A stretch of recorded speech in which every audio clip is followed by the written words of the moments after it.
These two stories will completely change your mindset, so watch the video till the end. Story number 1. My wife is a realtor, and recently she sold a luxury home and earned a $7,000 commission. When she got home, she said she wanted to treat her coworkers to a nice meal. I told her, you don't need to treat your coworkers. Instead, take your client out to dinner. A few days later, that same client referred another buyer to my wife. She closed another deal and made $12,000 in commission. This time, my wife asked, should I take this new client out for a meal too? I shook my head and said, skip the dinner. Just give them a thank you envelope with the $6,000. She hesitated. $6,000 feels like a lot just for a gift, but she did it anyway. A few days later, that client brought in 2 more friends. Each of them bought a home. My wife earned another $24,000 in commission. My cousin works at a factory. Every payday, he gives his manager a pack of good cigarettes. Not long after, he was promoted to a management position at a new facility. His salary doubled. Whenever I take my car for maintenance, I bring a few cans of cold soda for the mechanic. After a few visits, he started giving me quiet advice which repairs were unnecessary. What? To avoid saving me hundreds of dollars at my office? Parking is a nightmare. Every morning I give the security guard a small bag of trail mix. Ever since then, even during peak hours, my car always has a spot.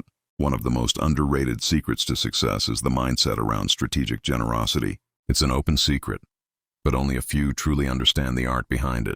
In an age where emotional intelligence often outweighs raw intellect, the most successful people are often masters at reading and influencing human psychology. That's what most people miss. They treat success like a numbers game. Work harder, hustle more, keep pushing. But here's the truth. You can work hard your whole life and still be overlooked if you don't understand people. Because the game isn't just about what you do, it's about who you influence, how you connect, and when you make the move. Story number 2. One day, a young man with big dreams and ambitious ideas was walking through one of the busiest streets in the city. His pockets were almost empty, but his mind was full of bold ideas and grand visions. Suddenly, his eyes fell on a small shop in one of the best neighborhoods of the city. The location was perfect, but there were no customers, and a sign on it read, "For rent." This was exactly the opportunity he had been looking for. He paused for a moment and carefully looked around. A daring thought came to his mind. Without hesitation, he picked up a brick and broke one of the flower pots in front of the shop. Then he wrote on a piece of paper, "I accidentally broke this flower pot. Please contact me so I can pay for the damage." The next day, the shop owner contacted him. It might sound strange, but this simple act of honesty earned the owner's trust. Without any intermediaries or complications, he was able to speak directly with the owner about renting the shop and secured it at the lowest possible cost. If he had followed the usual path, he might never have gotten this opportunity. Of course, he still didn't know what kind of shop he should open. So he wrote on the window, "For rent."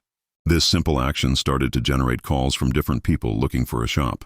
Instead of guessing, he played the role of the owner and asked each potential renter, "What kind of shop are you planning to open?" The answers were quick and clear, and he listened carefully. These simple insights helped him understand which business had the highest chance of success. A few weeks later, he opened his own shop. Contrary to expectations, business picked up quickly.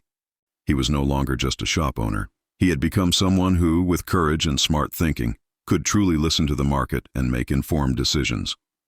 This story isn't just about renting a shop. It's about the power of smart thinking, bold action, and paying attention to real customer needs. By breaking a flower pot, he opened a new world for himself. By listening to the market instead of guessing, he let the market tell him what it really wanted. This is the difference between someone who merely runs a business and someone who is a true entrepreneur. One may succeed by execution, but the one who thinks and listens can create their own world. If you're not following Mindlander yet, you might miss our next stories. But if you've chosen the path, congratulations. You are growing, learning, and getting closer every day to the best version of yourself.